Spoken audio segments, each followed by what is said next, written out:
G'day battlers, and today we're going to be doing some spicy Nightfall Cup battles up against Tony Zhang, starting off with a B-Barrel versus Primeape in the lead, which is not where a B-Barrel wants to be. So you swap out into Shadow Machamp, which isn't the spiciest pick, but we did realise here that we did not have double moves, so we're just going straight cross-chop, hoping to bait a shield here, and they do decide to burn the shield. But yeah, we will be getting into some serious spice as the video progresses, so do not go anywhere if you want to see some serious spice. So this guy attack going to come through, take out our Shadow Machamp, and we're going to bring B-Barrel back in, just so we can try and, get to this surf. We know that B-Barrel's in a really bad spot up against Primeape, so we kind of just want to use up B-Barrel's health now, so that maybe Whiscash can deal with the Primeape later on. So we let the Sky Attack come through, knowing that B-Barrel would be able to tank it, because it is really tanky. We go for this surf, knowing that it's probably going to take out the Noctowl at this range if it goes unshielded. Does go unshielded, and the Noctowl just survives, so we swap into Whiscash. B-Barrel has like half a HP in the back there, so if we're lucky we can use it as a sack swap at some point, but they swap straight into that Primeape, not letting Whiscash farm up any energy. And we do decide to go for the Mud Bomb here. We weren't quite up to the Blizzard, but really hoping that they didn't have quite a good track for the counts and do burn the shield anyway, and they do burn the shield. Maybe just trying to keep their Primeape round, and they have Galarian Stunfisk in the back, so this could definitely turn around in our favour. So we're just going to throw this Mud Bomb. Mud Bombs are really going to be adding up here. We have both shields as well, so that is looking really good for us.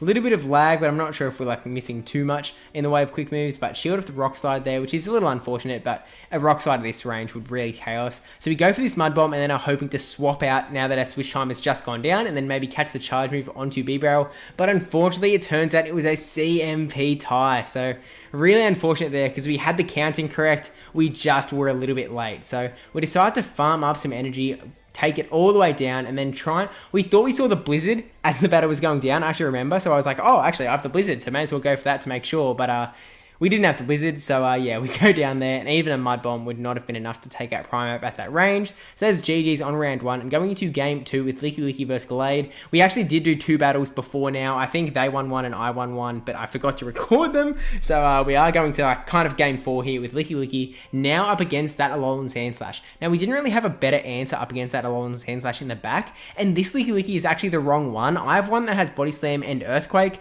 This one only has Earthquake, so we're just going straight nuke, hope that it lands, but it did not land. If that landed, it would definitely be huge. So it decides to swap into Glalie, the other ice type in this cup. It's kind of like a Frostlass, but a little bit worse. Going to eat that Ice Punch for breakfast. It is actually a shiny Glalie too. The kind of downside of Glalie is that it charges up energy a fair bit slower than Frostlass. It just kind of feels slower. But we can tank the Bulldoze there. We're going to go for the Shadow Ball, because there's no reason to go for the Avalanche unless we wanted to try and bait a shield. But if that went wrong, it would be really bad for us. So going for the Shadow Ball does land and take out the... Oh, never mind. One more quick move. We'll take out the Alolan Sandslash. And then in comes... probably a fighting type. Oh, there's Gallade. Kind of a fighting type. Avalanche. We do get it off before we go down, which is actually pretty massive, because that will do so much damage to Gallade if it goes through.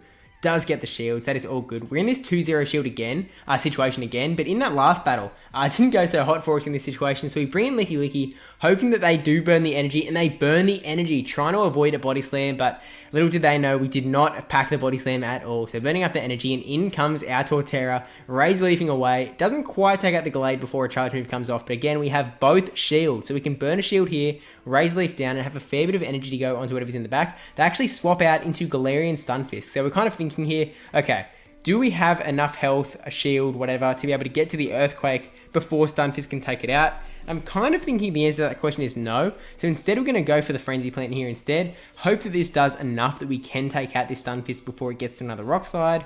Doesn't quite, but another Razor Leaf should do the job, and then in comes that really low health Gallade in the back. One Razor Leaf, doesn't even get the confusion through, and that is GG's on game 2, kind of game 4. But going to another one, we've got Celio up against Venusaur. This is kind of an interesting matchup. Celio is going to outpace the Venusaur to the Body Slams, as opposed to as in the Body Slams are going to come off faster than the Frenzy Plants, which is going to start to add up. We could have gone up to the Aurora Beam to try and threaten a shield out of the Venusaur, but we figured, hey, we're in a bit of a bad spot ourselves, so we don't really want to give the give the opponent the opportunity to get 2 Frenzy Plants off before we can do anything, just in case that's kind of how it was going to go down. But we go for the second Body Slam here, and we do get a shield off of the Venusaur, thinking that we can probably burn a second shield and then take this thing out. We actually might have been trying to swap into Linoon to catch the Frenzy Plant there. I'm not sure if I'm looking at where I was tapping correctly, but at this point we shielded up, so we're going to Powder Snow down, have a lot of energy go into the Pokemon in the back, and it's Galarian Stunfisk, so all of this energy is going to be for waste. So we go, okay, we'll keep it for later, hope that it's useful later on.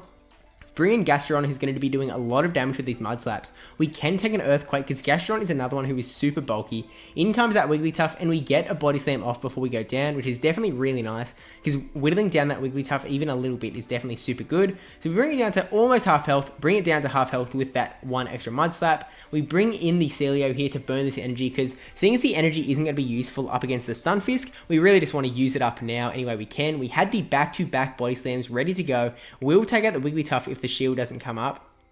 Doesn't burn the shield, keeping it for that Stunfisk.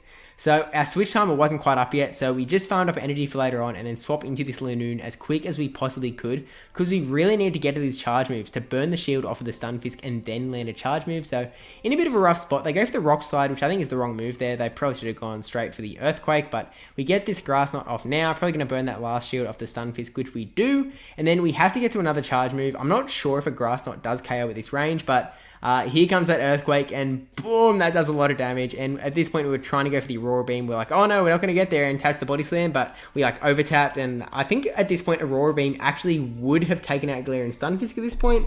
I can't remember if it does like a half of the health or a third of the health, but it's possible he actually would have won if we just kind of, kept our cool and went for it. But we are going in with an Alolan Muck Mirror match, so we'll see kind of who gets CMP, who lands the baits, what goes on. We end up not clicking a charge move straight away and letting this first charge move from the opponent come through. Ends up being the Sludge Wave, so it does do a fair amount of damage, but we can definitely tank it. Not too worried, and it looks like we may have got like half a turn ahead on the quick moves there, although maybe not. Maybe it was just kind of they get a snarl off as well, but they burn the shield on the Sludge Wave, and at this point we're kind of like, okay, well, we would have to burn another shield here, but we get the CMP tie Sludge Wave. They must have overfarmed there. Oh no, they landed the Sludge Wave.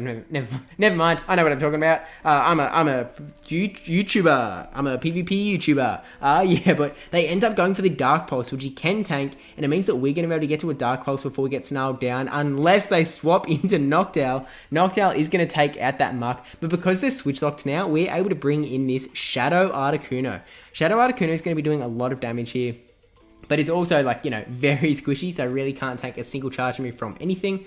Articuno, like non-shadow, is already squishy enough, but hey, we'll see what we can do. So we go for this first Icy Wind, it does land and does huge amounts of damage to that Noctowl.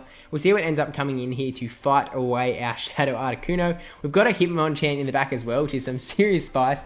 In comes the Alolan Muck, so we're kind of going, okay, Hitmonchan's in the back. Hitmonchan can probably counter down this Alolan Muck, but we kind of feel like we could maybe get this last shield out. Actually, no, we farm up some energy for use later on, swap into the Hitmonchan, and we're hoping that this is a Dark Pulse, which we will resist, and it is the Dark Pulse. Gonna resist that Dark Pulse, and in comes a Lapras in the back. So really lucky this Hitmonchan only has a Thunder Punch. I think I used this Hitmonchan back in the Nightmare Cup, which was like, what, over a year ago now, a year and a half ago. So we're just gonna keep countering away, trying to get to another Thunder Punch. Unfortunately, they do get this Surf off, just one counter short of getting it to a Thunder Punch. So Surf's away, in comes the Articuno, and we're kind of going, okay, this isn't really what we wanted to see in the back. Icy Wind is definitely going to do a little bit of damage, especially because we have the Shadow attack bonus. We have to hope that we can get this Lapras out of here. Maybe they go for a Surf and we can tank it somehow, but one more quick move away from the Ice Shard, and this really is not looking great for us, is a Skull Bash, sealing the deal, and down goes our Articuno. So going to the next battle, bringing in Munchlax. So if you hadn't watched my last video about the battles with two of the top teams in the world, of number 1 and number 2 in the world, number 2's team did have Munchlax in it, so definitely do go check that out if you want to see a lot more Munchlax battles. That'll be linked at the end of the video, as well as like up there. I mean, it would have been up there like 5 seconds ago, but I think you can still click that little eye icon in the top right. Anyway, though, we land the Body Slam onto Primeape, which does tons of damage. Swap into Surf Edge to counter away the Primeape before it can do much else. Get this Night Slash off onto Glade now. Not going to do heaps of damage. It's going to be neutral because of this Psychic Fighting typing. Does take it down to half, and we're hoping that we can get to another one, but unfortunately the Confusions were just doing too much damage. Not going to be able to get that done. Bring in the Munchlax here, and they do go for the charge move again. Looks like a weird case where like they were getting the Confusion off and getting this charge move off, but didn't really matter. It just means that we're going to be able to bring in Skuntank. I was going to say to get some energy, but they swap out straight away again, and in comes the Obstagoon in the back. This is not looking great for us. Skuntank is really not loving the counters coming from the Obstagoon, and with 2 shields on both sides, the Obstagoon is going to be outpacing our Skuntank. So, yeah. Thank you for watching. Don't forget to like, comment, subscribe, especially that subscribe one. We are doing Stevemas at the moment, so we have been doing daily Nightfall Cup content. So if you have not already subscribed, please go ahead and do that and check out the channel. There's like so many Nightfall Cup videos. And actually, please check out yesterday's video, which was like one of my favorite videos of all time. Speediest Chief appears, does a shoutcast of some of my Nightfall Cup battles up against some of the top Aussie battlers in the world. Well, I mean, yeah, they're top Aussie battlers in Australia, I guess, but that happens to be in the world as well. So yeah, please go check that out. It's linked up there, and it'll be linked in like 15 seconds when it's on the end screen as well, because like seriously awesome video. And there might be an accent that comes out, maybe you'll have to watch and see if you haven't already. But yeah, thanks for watching. Thank you to my patrons and also my supporters over on Twitch for being brilliant, awesome people. And also thank you for watching. Yeah, you can watch that Speedy video or that video with the 2 top teams in the world. And again, check out the channel because there are like over 15 videos, Nightfall Cup videos waiting there, ready to be watched if you haven't watched them already. So yeah, I'll see you in the next video, whenever it may be, or whatever it may be. It's going to be tomorrow. So happy Stevemas!